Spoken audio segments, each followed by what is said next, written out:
What's wrong with your skin? You kind of look like a sexy cow. I have never ever fit in. I've always been targeted as being different, so it's like, why try to be anything other than what I am, which is different? We are going to be going to a photo shoot. I'm so excited.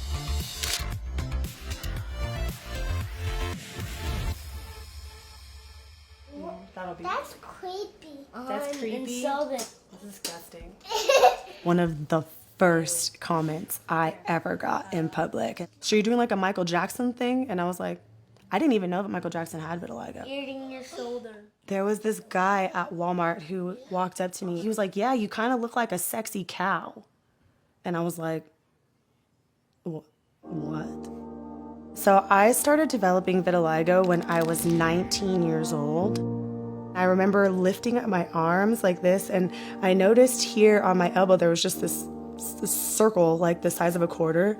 And I was like, okay. And it wasn't until I was pregnant with my oldest son that I noticed it on my hands and feet. That's when it started spreading. You can see here even on my arm where it's really cloudy, but now it's like completely and totally solid. This is the time when it started like spreading on my legs. I did what all competent millennials do, and I Googled white patches on your skin. Vitiligo was the first thing that came up. I started reading more about it, and I was like, it's not treatable. I was like, oh man. I had really struggled with like self-image, and I would really describe my journey through that as like the ugly duckling. I had come to terms with it being on my body, but when I started noticing it here in the corners of my eyes, I was like, no. And I went down another rabbit hole with that one. I was so sad when I got vitiligo on my face because I was like, I can't even enjoy doing my makeup now. But now I've figured out how to still enjoy doing my makeup by becoming really great at doing my eyeshadow. I get up here in the sink. Become like a mad scientist when it comes to my eyeshadow. For the longest time, the only person that I knew of that had vitiligo was Winnie Harlow.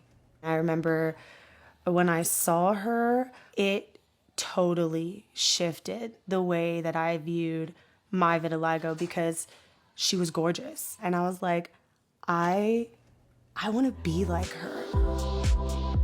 That's when I really started shifting my perspective about how I viewed my vitiligo as almost like having really cool tattoos. For me, my vitiligo was what really ended up making me feel like beautiful. It took me 10 years to realize that I wanted to be a model.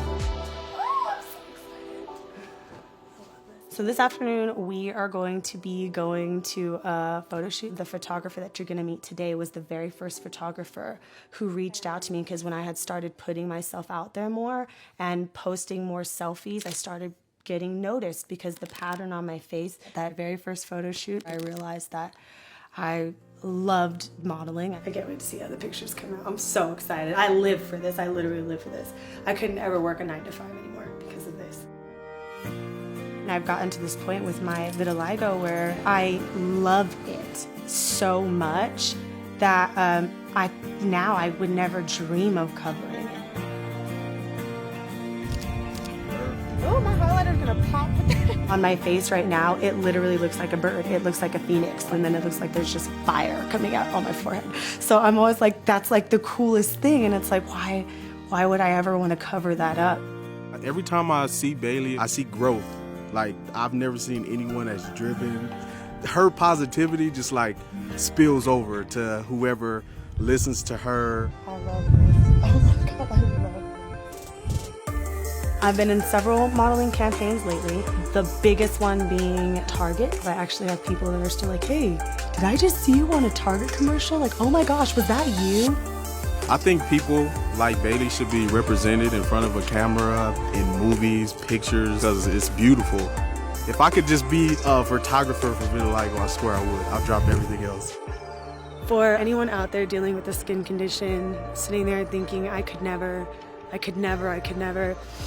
do it. Do it anyways. Just represent yourself authentically. Don't ever let anybody stop you from being your absolute best self. I think proud is a massive understatement. Waking up in my skin every day feels like such a privilege to me. Like to get to be who I am. I don't even know if there's a word in any dictionary that could really express just the level of like, man, I did this.